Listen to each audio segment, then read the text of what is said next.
Guys, welcome back to my YouTube channel উৎসব blogger. আশা করি সকলে ভালো আছেন। প্রিয় বন্ধুরা, আমি আজ চলে আসছি মাগুরা জেলা কসুন্দি ইউনিয়ন কেষ্টপুর গ্রামে।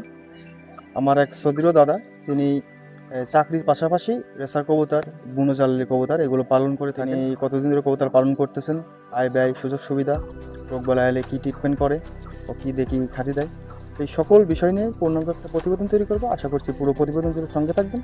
প্রিয় বন্ধুরা, আপনারা যদি আমার চ্যানেল নতুন হয়ে থাকেন অবশ্যই আমার চ্যানেলটি সাবস্ক্রাইব করবেন, আর যারা অলরেডি সাবস্ক্রাইব করে দিয়েছেন তাদেরকে জানাই অসংখ্য ধন্যবাদ। কেমন আছেন?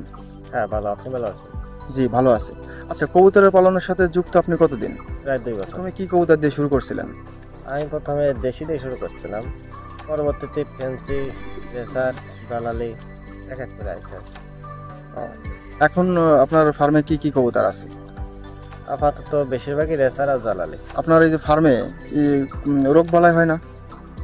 এখন পর্যন্তই নেই। কবুতরের বাচ্চা কত জোড়া করে পাচ্ছেন বর্তমান? বর্তমানে প্রতি জোড়ার থেকে 40-45 দিন পর পর এক এক জোড়া করে পাচ্ছে। মোট এখন কত জোড়া কবুতর আছে আপনার? প্রায় 25 জোড়া। বুনো জালালি কবুতরের বাচ্চা বিক্রি করতেছেন নাকি? হ্যাঁ, অনলাইনে টুকটাক বিক্রি হচ্ছে। যাদের বুনো জালালি কবুতর প্রয়োজন আছে তারা আমার এই সদীয় দাদার সঙ্গে যোগাযোগ করতে পারেন। তার নাম হচ্ছে চিরঞ্জিত বিশ্বাস। আর ফেসবুক আইডির নামটা যদি একটু বলে দিতেন। শুধু চিরঞ্জিত ইংরেজিতে। বুনো জালালি কবুতরের বাচ্চা কেমন কি বিক্রি করতেছেন, কেমন দামে? আমি প্রথমত ভাবতেছি যে সবার বিশ্বাস করাটা অর্জন করাটা হচ্ছে কিন্তু মূল লক্ষ্য, যার জন্য কমে সেল করতেছি। অন্তত 400-500 এরকম বিক্রি করতেছি বিভিন্ন জ্বালালিগুলো। আর রেসার কবুতরের বাচ্চা কি রকম কি দামে বিক্রি করতেছে? রেসার আসলে তো একটা একরকমের দাম হয়, তা অন্তত 600-700 থেকে শুরু করে 1500-3000 পর্যন্ত পাওয়া আছে। আচ্ছা, আপনার যদি কেউ যদি ফোন করে যদি আপনার এখানে দামাসিন কবুতর দেখলাম, তারপরে হাই ফ্লাইং কবুতর দেখলাম, এগুলো যদি চায় আপনি কি দিতে পারবেন? হ্যাঁ, অবশ্যই দিয়ে দেবেন। দর্শকদের উদ্দেশ্যে যদি আপনার নাম্বারটা একটু যদি বলে দিতেন। হ্যাঁ, 01828299023। আপাতত আমি এটা আমাদের নিজস্ব স্থায়ী ক্লাবে যুক্ত হয়েছি, কিন্তু রেস করানো হয়নি। আশা করি সামনেবার রেস করাবো। ARPCM।